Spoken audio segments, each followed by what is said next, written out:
Nah, kalau Mas kita nggak bisa bahasa Om. Nah, Om waktu dapetin kerjaan itu gimana caranya dan prosesnya kayak gimana?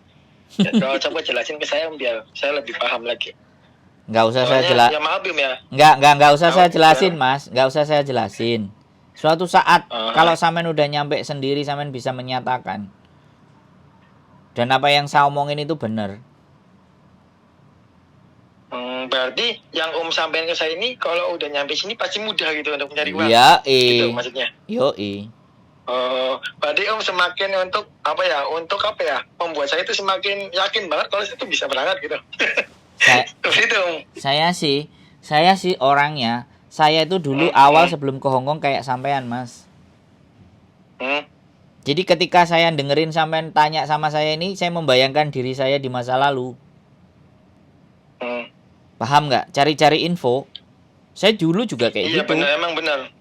Jadi emang makanya kan udah nyari info itu udah sebulan lebih Om. Sampai saya mau saya jujur Om ya. Saya tuh udah niat, jujur Om ya, kalau Om tadi ngomong masalah cewek, jujur ya, itu sebenarnya nggak ada di otak saya sebenarnya, jujur Om ya. Udah, ya, nggak usah ngomong jujur ya, Mas sama saya, nggak usah ngomong jujur sama saya, nggak usah, ngomong aja, saya nggak begitu atau apa itu udah bullshit buat saya ya. Sekali lagi saya bilang sama sampean, ya, saya ngomong sekali lagi sama sampean, tak bilangin, sama saya nggak usah ngomong jujur, mau bohong mau nggak bohong kan itu bukan urusan saya. Karena jujur itu kan urusan sampean pribadi. Jadi saya bilang sama sampean, kalau sampean bertanya sama saya kayak gini, itu mengingatkan saya di 2012 atau 2011. Saya nyari informasi tentang Hongkong itu 6 bulan, Mas. Kalau sampean 2 bulan, 3 bulan, saya 6 bulan sebelum saya berangkat. Informasinya ya. Iya. Detail saya sampai dengerin saya ngomong dulu. Sampean dari omongan saya itu semua pertanyaan sampean bisa kejawab. Dari tempat tidur yang nggak bayar. Bagaimana caranya? Jadi toilet umum. Yang saya cari itu bukan pekerjaan, bukan rumah, bukan biaya kontrakan. Yang saya cari itu di mana ada toilet umum yang saya bisa buang air besar sama mandi setiap hari. Bisa dipahami nggak? Ya udah. Ya, begitu ada itu udah cukup hidup saya karena saya kan anak mapalah. Dan sekali lagi saya ngomong. Masalah makan biayanya berapa? Enggak, saya nggak mikirin karena saya anak mapalah. Tahu sendiri anak mapalah itu bagaimana hidup di kondisi yang minim. Itu ilmu saya. Jadi saya kuliah di kampus hanya sebatas sebagai kuliah biar saya bisa masuk organisasi pecinta alam. Ya, Mapala UNER ya. Wes sebutin aja sekalian biar sampean paham. Dari di situ ilmu survival saya yang main, di situ ilmu survival saya yang jalan. Saya gunakan ilmu saya itu, terus saya pernah kerja jadi sales 7 tahun di perusahaan Jepang. Jadi itulah yang menyebabkan saya mampu dan bisa bertahan sampai detik ini. Jadi intinya gini Om tuh berarti nyampe sana sebenarnya tadinya turis Om. Iya. Bukan ilegal juga berarti ya? Ya bukan ilegal juga, ya memang ilegal kalau tulis bekerja. Nah ilegal sampai saat ini juga Om ilegal Om masih? Saya nggak akan ngomong. Anggap aja sama aja. Anggap aja ya ilegal juga nggak apa-apa. Non ilegal juga nggak apa-apa karena tidak ada dampak dan efeknya buat sampean. Ilegal dan tidaknya saya. Iya kan? Nah, benar-benar. Tapi ya saya tanyain lagi Om gini Om bisa bertahan sampai selama itu di sana. Berarti kan untuk tingkat keamanan itu sangat aman Om. Ya enggak hanya aman, tapi pemikiran sampean jalan enggak? Kalau saya mohon maaf sekali lagi. Saya ilegal itu cuma 2 hari.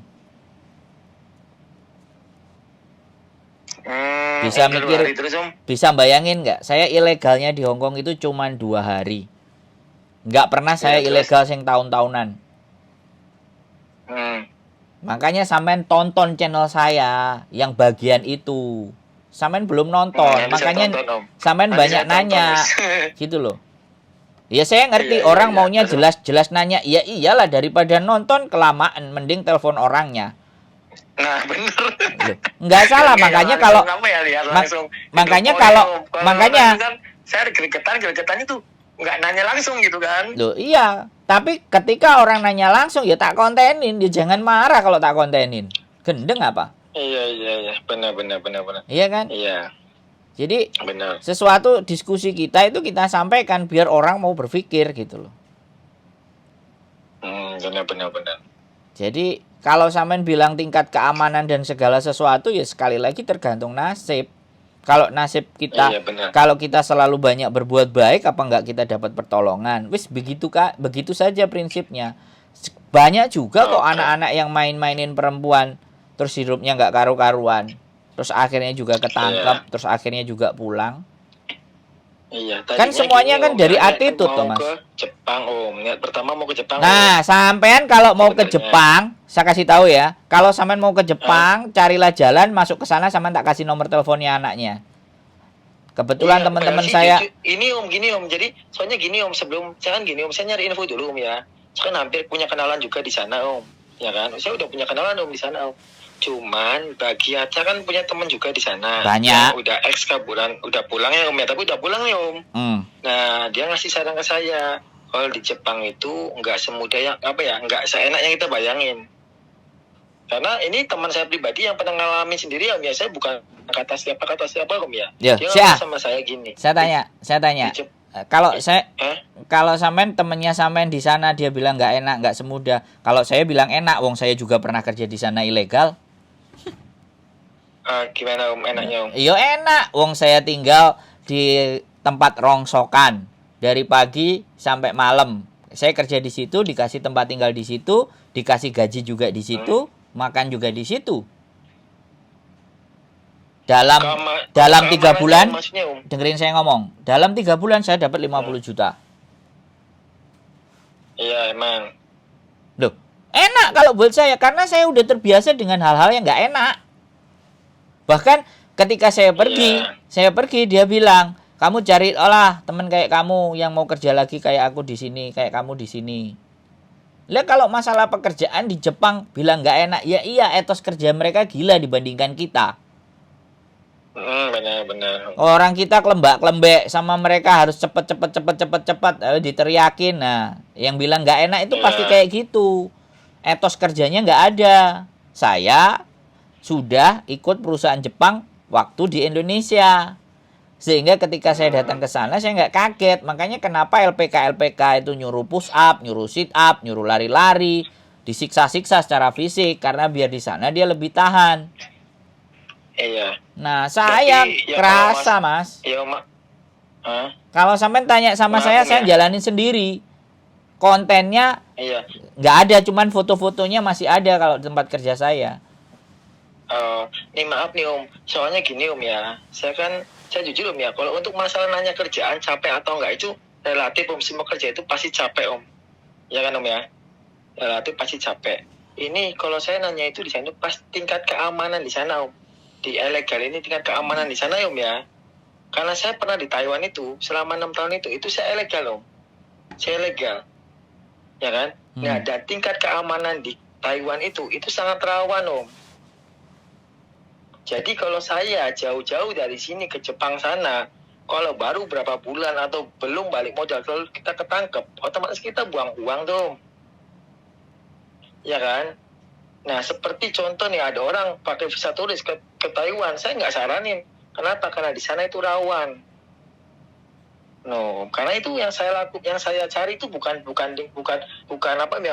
kerjanya yang capek, tapi kerja itu relatif capek dimanapun, karena saya sebenarnya orang kapalan Om, jujur aja, orang kapalan, dan saya ilegal itu di bangunan di Taiwan tuh, makanya untuk capek sih saya udah relatif pasti capek orang kerja, cuman untuk tingkat keamanan itu yang saya cari Om, soalnya kalau nggak aman itu kita juga kerja itu nggak nyaman. Nah, sedangkan kata teman saya, kalau di Jepang itu sekarang lagi nggak aman, banyak yang ilegal. Semakin orang banyak yang ilegalan, nah semakin di situ juga yang tingkat keamanan itu semakin meminim. Kalau di Korea Om ya, kalau di Korea kenapa tadi saya nyari ke Korea juga, itu tingkat keamanan itu lebih minim, lebih banyak Om, dia lebih aman. Itu. Nah, makanya terus saya kan nanya lagi tuh, ada yang nawarin di Hong Kong, makanya apa Om? Dia namanya ke Hong Kong, saya kan nyari info lagi tuh, bener nggak di Hong Kong aman? Nah makanya pas ketemu banget channelnya Om ya kan, nah langsung saya telepon. Saya nggak tahu juga bakal dimasukin ke channelnya Om nih. Itu. Terus yang mau saya tanyakan sama saya apa? Keamanan. Kalau buat saya seluruh negara di dunia buat saya aman. Aman. Iya dong, karena mental saya udah saya bentuk.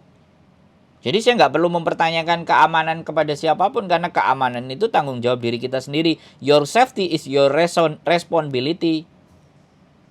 Cuman yang bikin nggak aman adalah kalau menurut saya, kalau sampean tanya kan diskusi sama saya ya, kalau yang tidak aman itu karena kita salah bergaul.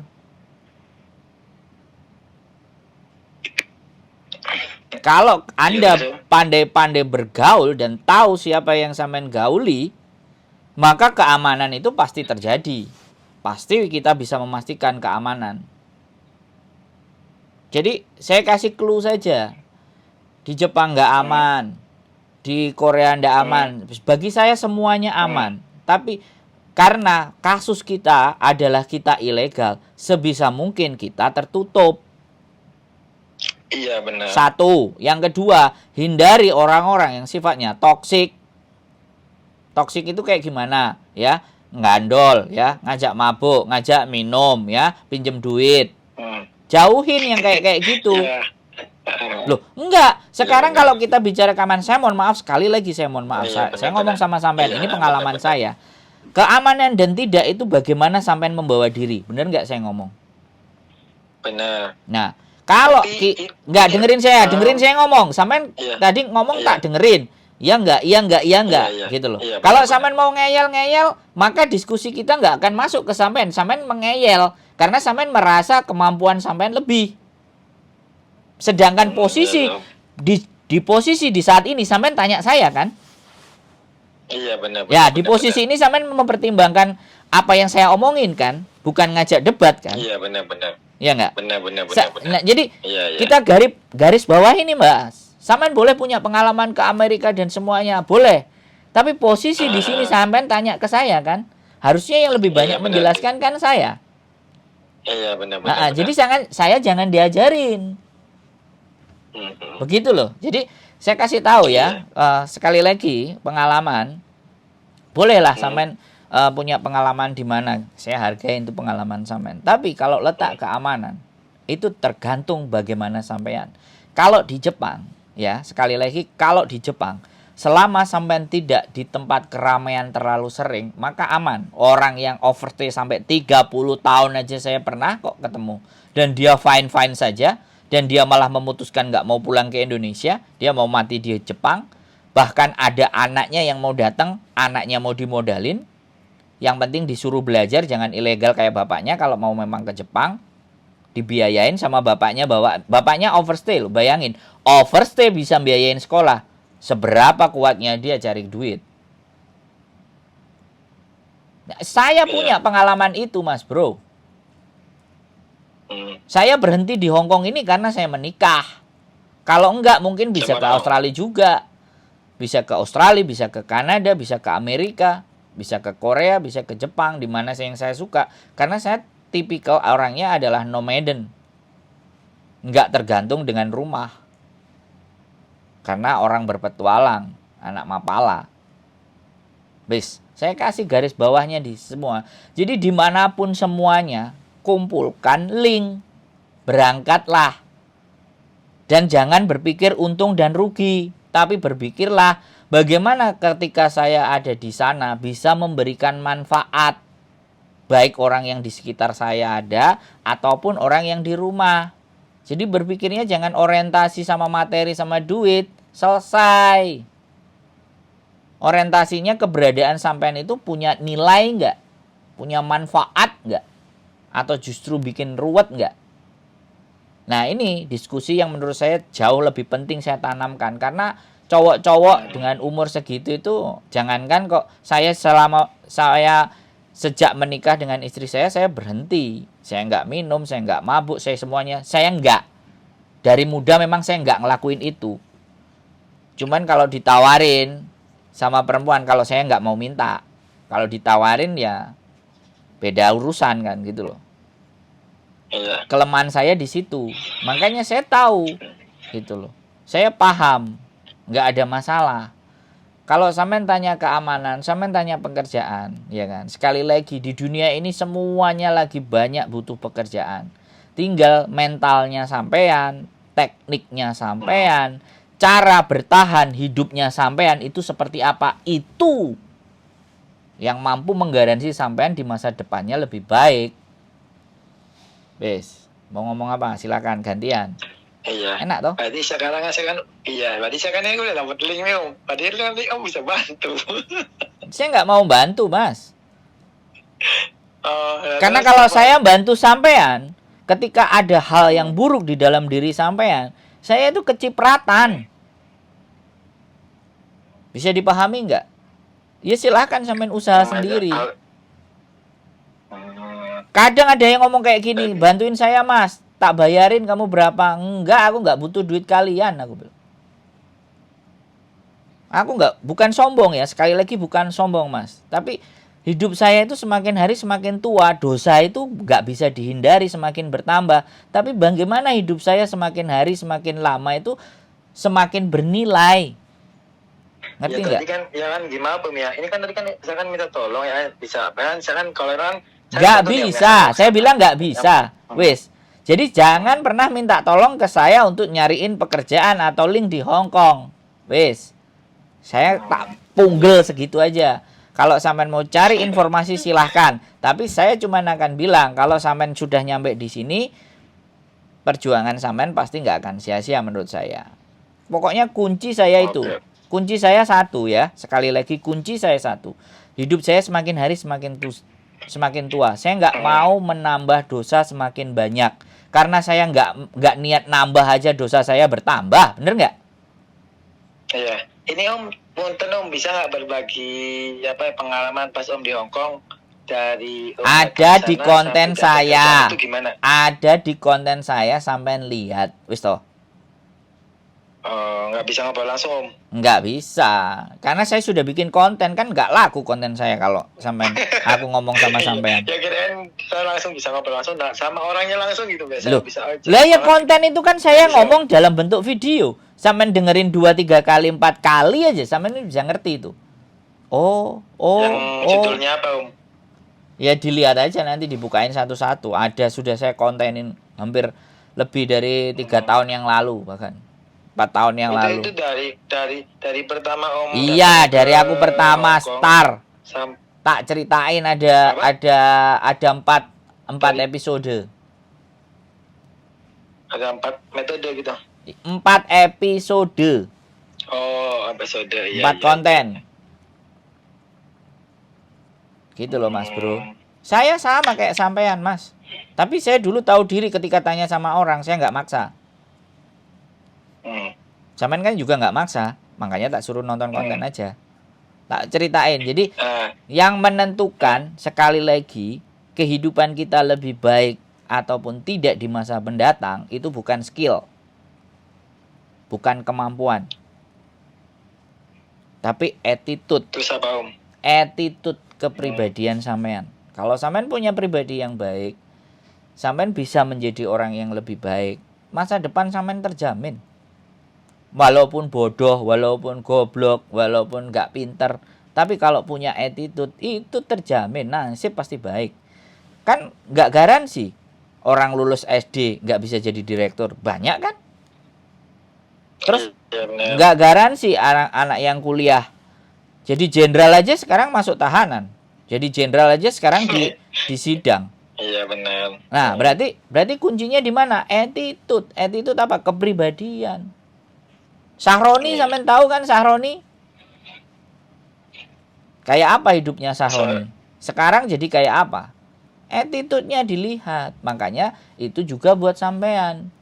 Skill apapun, sehebat apapun, kalau attitude kita nggak ada, jangan berharap hidup kita itu akan enak dan tenang. Wis, pesan saya cuman itu, perbaiki attitude. Om, saya nanya lagi Om. Apalagi? Untuk waktu Om ke Hong Kong itu sendirian atau sama teman? Sendirian. Saya single alone. Sendirian. Nah, itu untuk masuknya itu Apa yang ditanyain Om di sana Om? Ya sampean punya duit berapa? Sampean nginep di mana?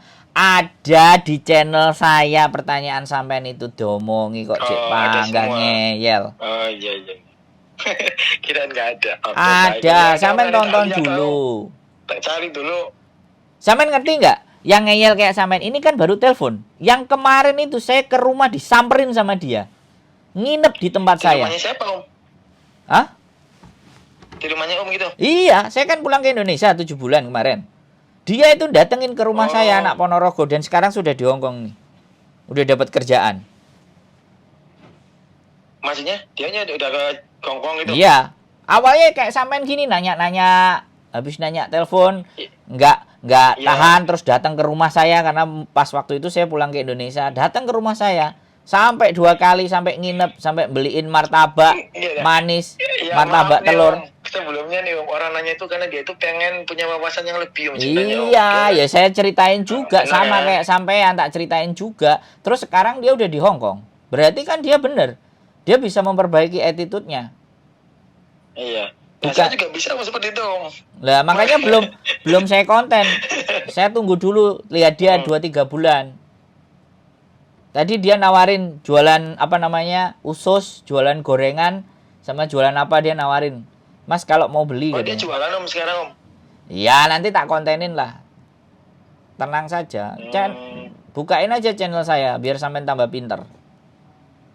Oke. Ya. Nah, jadi sekali lagi nggak usah mikirkan keamanan, nggak usah memikirkan pekerjaan, nggak usah memikirkan